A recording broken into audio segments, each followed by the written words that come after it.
دوسری بات یہ ہے کہ جہاد سے پیچھے رہنا نفاق کس وجہ سے؟ جہاد سے پیچھے رہنے کو جو نفاق آ گیا، یہ کس وجہ سے؟ اصل میں جہاد سے پیچھے رہنے کی دو صورتیں ہوتی ہیں۔ بسا اوقات ایک بندہ جہاد سے اس لیے پیچھے رہتا ہے کہ جہاد کے جو مقاصد ہیں وہ اس کو ناپسند ہیں۔ جہاد اس لیے فرض ہے نا، اعلاء کلمت اللہ کے لیے، کہ اللہ کے دین کی نصرت ہو، اللہ کا دین پھیلے، زمین میں توحید کا بول بالا ہو جائے، مسلمانوں کی تعداد زیادہ ہو جائے۔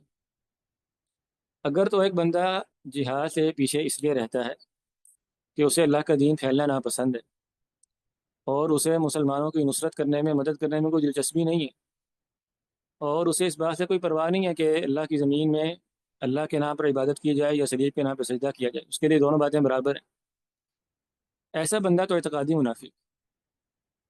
جو بندہ جہاد سے پیچھے کس لیے رہتا ہو؟ اپنے عقیدے کی خرابی کی وجہ سے، کہ اسے اسلام کا غالب آنا ہی پسند نہیں، اسے مسلمانوں کو غلبے میں دیکھنا اچھا ہی نہیں لگتا، مطلب اس کے لیے برابر ہے کہ امریکہ کی حکومت ہو یا مسلمانوں کی حکومت ہو۔ اگر یہ خرابی ہے تو یہ عقیدے کی خرابی ہے، ایسا بندہ وہ اعتقادی منافق ہے، اس کا نفاق عقیدے کا نفاق ہے، اس بندے کا اسلام اور مسلمانوں سے کوئی تعلق نہیں۔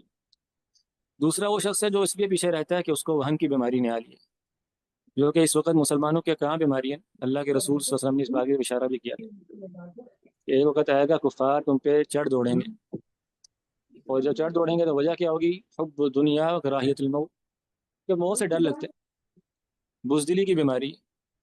اسی لیے رسول اللہ صلی اللہ علیہ وسلم نے بزدلی سے پناہ مانگی ہے، اللہم انی اعوذ بک من العجز والکسل والبخل والجبن، الجبن بزدلی سے، یعنی بزدل ہے، جہاد کرنے سے جان جاتی ہے، ڈر لگتا ہے، کافروں کے ساتھ لڑائی کرنے میں خوف آتا ہے۔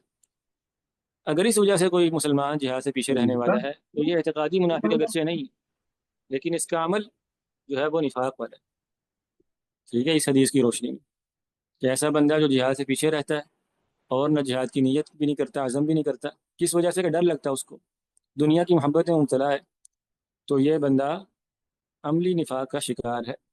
اللہ تعالی ہم سب کو اس سے عافیت میں رکھے۔